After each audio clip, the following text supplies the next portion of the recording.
Hey everybody, haven't done a video for a while, but I did want to do this short panel tour of 5-2 whiskey, give you a good look at the entire panel. I know I've done videos on various aspects of it, but here's an overall picture of how it looks. But first, a quick shout out to my friend Kevin, who was nice enough to act as PIC and fly the airplane while we made this video. The basic panel is an aluminum overlay. It's done by Gary Vogt at AU Country up in Auburn, California, and powder coated to the light tan color. Over on the left side, the iPad mini mounted to the windshield bow with a Warner mount.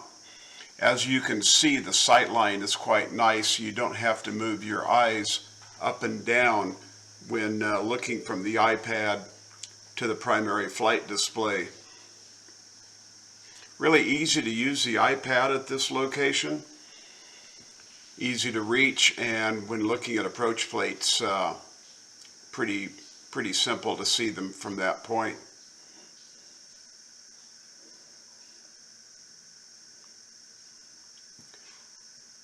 Dual G5s making up the primary flight display and the horizontal situation indicator.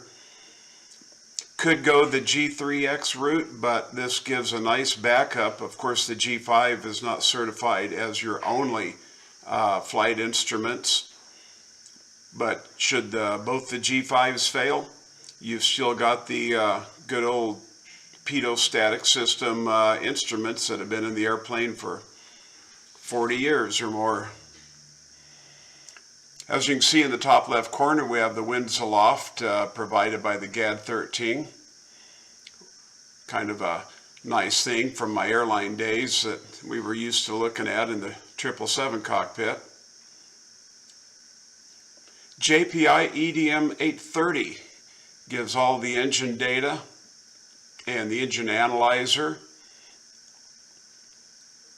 I put both the tachometer and the manifold pressure sensors on, so that's all presented.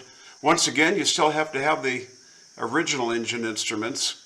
The 830, unlike the 900 and 930, is not certified as a standalone, which I kind of like. I like to keep the horizon tachometer. If you're not familiar with horizon tach, the green light showing that both mags are operating. GI 275. And if you haven't seen my video on the 275 used as a multi-function display, I would recommend that. It's been a great addition to the cockpit. Artex 406 ELT is mounted back in the tail. It's wired to the GTN for always knows exactly where we are. And the basic Grumman stack. GMA 345, GTN 650 XI, GTR 200, GMX 345 transponder ADSB in and out, and finally the GFC autopilot at the bottom of the stack, which I find quite convenient. You're very close moving your hand from the throttle up to the autopilot controls.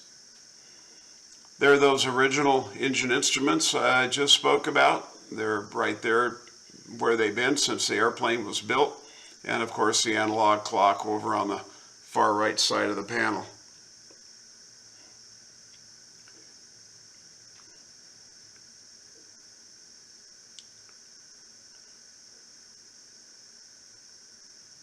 And of course I kind of like keeping the glove compartment handy place to put things. I know a lot of people have pulled it out to put circuit breakers and whatnot there. If you're familiar with Grumman Tiger, you probably know there is a service kit out to replace the Carling rocker switches that have been somewhat problematic, mostly the spade connector on the back. I did have to change out the pitot heat switch because the spade connector on the back was overheating. It would be nice to put the toggle switches in.